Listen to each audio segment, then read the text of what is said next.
Hey guys, I am IzDaisho and I am here playing some Magic, and today I'm bringing you first Avacyn Restored Draft Round 2. My opponent leads off with an abundantly growing forest. Abundant growth is pretty cool because it's different than most fixers, because like usually you're playing like an Evolving Wilds or a Traveler's Amulet or something like that allow you to find land from your deck, but abundant growth lets you draw cards, so that's pretty cool since it cycles itself, and it also allows you to use the mana for different colors in the future. So let's say you need a double blue or a double green or something like that, but you still want to have your splash color, then abundant growth lets you do that. So it's pretty awesome. I really like the card, and I think it's definitely one of the better fixers that we've had. Unfortunately, it's not colorless, which is the advantage of Traveler's Amulet and Evolving Wilds, but I mean, it still works. Green just makes it really easy to play more than two colors, or even if you just want to play two colors, then it still works out pretty well. But anyway, he's going to play his Timberland Guide while I'm going to have a Blood Artist and a Moonlight Geist, I think it's called. So I got my 4 mana out so I can Death Touch it if I want to, but I decided to just swing in here, and I'm like, cool, he took it down to 18. Blood Artist is on the battlefield, by the way. And then I'm just going to play a Butcher Ghoul and pass. I was actually expecting him to block there, and I don't know why I really expected that. That probably didn't make any sense, because why would he want to trade his 3/3 attacker for my 2/1? The only reason I guess he might is because if he was expecting to take 2 every turn for the rest of the game from my Moonlight Geist, then he might want to do that. But anyway, even though he's got all forests out, he's really probably not too worried about what he can really do. But anyway, I'll block with my Butcher Ghoul here, and then that's pretty cool for me, because now my Butcher Ghoul becomes a 2/2, and I also only take 1, and he loses 1 life because of the Blood Artist, and Blood Artist does work. That thing is amazing, especially at the 2-drop spot. It's pretty awesome to get Falconrouth Noble out there like right away, and he can help you out, and basically just makes every single trade more beneficial to you. So anyway, I'm going to swing on in here with both of these guys, and he's going to play Eaten by Spiders to kill my Moonlight Geist. So that's probably why he didn't want to trade with the Gloom Widow earlier. But anyway, again, I'm going to gain 1, he's going to lose a couple, and he's going to lose 3, I think.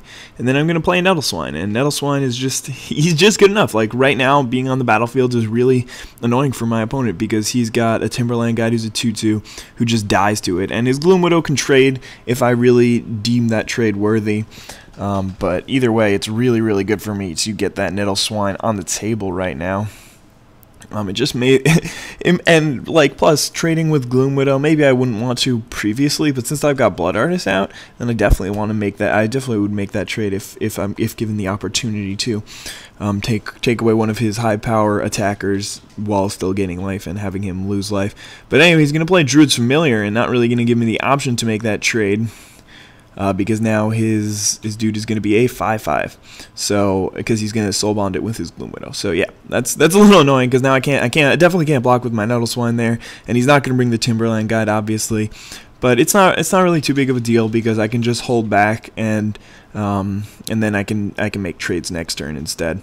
But anyway, I'm going to play my Malfeld Twins, which is awesome. This guy's a 4/4 for 6, and when he dies, he makes 2 dudes. So any sort of trade or attack that my opponent really wanted to do is kind of out of the question here, because if he swings right into that guy, I get 2 more dudes. I have my Blood Artist out, so he can gain me some life when they trade. But instead he plays a Mist Raven, and that's a little bit annoying here, because now he's got a lot of power on the battlefield, and I really can't do much about it, because I have to worry about that Mist Raven. And I mean, he just played it, he got rid of my blocker, and here I make a really dumb block.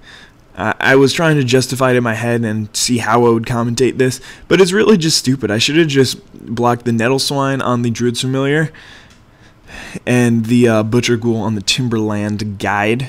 That would have just been the best. I would have still traded both, which is basically what I wanted to do. But I kind of forgot that my Nettleswine would just be able to kill the Druid's Familiar by itself. I could say I was like playing around that +1/+1 and reach until end of turn thingy, because I think that's 1 green, or Joint Assault or something like that, which would have been an amazing card for him right here. But I definitely was not playing around any of that. I was just being dumb. But anyway, I'm just going to play my Malfeld Twins again and pass the turn. Obviously can't afford to swing in here. Blood Artist is really keeping me in the game. All those trades that have happened, I think that's 4 or 5 already. this game, I've just gained me life, lost him life. So that's really, it's a really beneficial card to have on the battlefield at all times. But I think I'm going to stop talking about it because I've spent like the entire commentary just talking about that one card. But anyway, 12 life to 8 life. We have about the same board position. I got Blood Artist. I mean, Timberline God and Butcher Ghoul look at each other funny. Druid's familiar. I mean, not Druid. Gloom Widow is just weak compared to Malfeld Twins. But then he drops a Restoration Angel, flickering his Mist Raven. And that's really bad for me because, again, he can just... he can just get in there with his Gloom Widow, and I'm a little sad. But again, it's like the game's definitely not over here. I have my Blood Artist out, and I'm going to just drop my Malfeld Twins. Oh, no, actually, this turn I'm going to drop my Marrowbats. And this is actually a really, really good card for me to have right now, because now he can't swing in with his Restoration Angel, because he definitely doesn't want to make that trade. So, I mean, I guess he could still swing with the team, take me down to 2, then 2 guys would die, go back up to 4, and then I can drop my Malfeld Twins next turn, and if he doesn't have any significant responses, then... it's going to be pretty good for me. But he's going to play Vanishment, putting my Marrowbats back on the top of my library, and then he swings in for what would be lethal, so I just block. But then I'm going to draw my next card and realize that it's game over. So that was a really nice play. He had a lot of tempo towards the end, Mist Raven, Restoration Angel, Flickering Mist Raven, and then Vanishment. So 3 turns in a row, whatever creature I played didn't do anything for me, and each time he was gaining... board state in addition to tempoing me. So that's really, really strong, and he managed to take that game. So let's move on to game 2. And in this one, again, I'm on the play. He's going to lead off with the same start, Abundant Growth turn 2. I have a different 2-drop, not really as great. This guy's Crypt Creeper. I don't think I had him in originally, but I wanted to go aggro. And so this guy's a 2/1 for 2, and his ability isn't really relevant in Limited.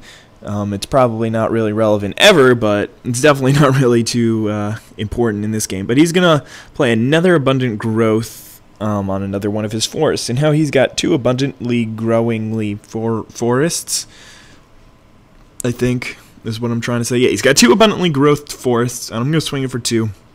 Take him down to 18, and then pass turn. I did miss my second land drop, my third land drop, which kind of sucks, but you know, what can you do?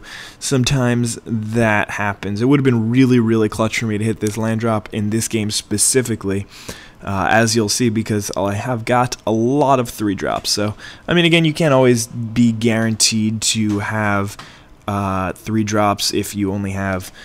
you can't be guaranteed to hit land drop 3 if you're on the play and if you have 2 lands in hand. But luckily I do draw the land this turn, and I swing again with my Crypt Creeper, and I'm going to play an Angel's Tomb. So that seems pretty good. Got my Angel's Tomb. He's going to start swinging in for 3 every turn, and in addition to the Creeper, I'm actually going to be getting in there for quite a bit. But unfortunately, he draws his Druid Familiar again this game, and he's going to pair it with his Borderland Ranger in just a second here. And then he's going to get in for 4. So that pretty much turns off my Crypt Creeper. Definitely he's not getting in anymore. And this is where it would have been really clutch, because if he had... if I hadn't missed that land drop, then this turn would actually have been... last turn I would have played... since I actually have another Angel's Tomb in hand, I would have played my second Angel's Tomb. Instead, I'm going to play an Undead Executioner. And then this turn, I'd be swinging in for 6 in the air, taking him down to 10. So we'll see how that comes into play in a couple of seconds. But missing that land drop was pretty important. But Druid's Familiar is such a good card. But anyway, I pretty much counter that. I got Undead Executioner, and that basically makes it so that he can't swing in anymore. I'm going to swing in for 3. So I'm definitely in pretty good shape right here. He's 16 to 13. We both got about the same amount of cards in hand. Board state's a little bit in his favor, I'd say. Maybe it's about even. I've got plenty of cards in hand, so I can activate my Angel's Tomb for pretty much the rest of the game if I want to, until he's dead. And Undead Executioner's on the battlefield, so he's pretty much preventing him from swinging in. But unfortunately, he draws his Mist Raven again, and he actually had 1 Mist Raven and 1 Druid's Familiar in his deck, and he got both of them out, both games against me. But instead, for some reason, I decided to just chump here Not really sure why I did that. I guess I didn't want to just take the damage for whatever reason, because I do actually have answers in my hand. So long as he doesn't have that Restoration Angel again, I think I should be fine this game. I'll play my Geist Trappers here, and he's a 3/5, so that's fine. Obviously my dude's going to activate, and I'm going to swing in with him. He's not going to block. He's going down to 10. I'm still at 12. And we'll see what he's got for me now. But the Geist Trappers isn't really great. It just basically means that he won't be able to get... I mean, he'll be able to swing in for 6 here, but my dude will actually survive. And the next turn I can play another dude, pair him. He can no longer swing in with his Mist Raven, and then maybe I'll be able to, that creature will be able to prevent him from swinging with his Familiar as well. So I'm pretty close to stabilizing right here. I just have to hope he didn't draw that Restoration Angel, because that would pretty much just be game over right here if he just drops that Restoration Angel. He's going to play a Timberland Guide, putting the counter on the Druid's Familiar, which is not great for me, because it means that that guy can swing in and kill my Geist Trappers, or whatever their name is. Can't remember their name. Anyway, he can just, yeah, Geist Trappers, okay. And then he's going to play Ghostly Flicker, and that's just terrible for me, because he's going to flicker his Mist Raven, flicker his Timberland Guide, put counters on both of them, and swing in for 10, taking me down to 2 life. And honestly, I really don't think that there's anything in my deck that can save me, because not only do I need to drop 3 creatures next turn, but I also need to... I just need to figure out a way to survive even the turn after that. So that's going to be game. He beat me in round match 2. I lost game 1 and game 2, and we'll show you match 3 in a couple of days. Hope you guys enjoyed this video and have a wonderful day. Bye.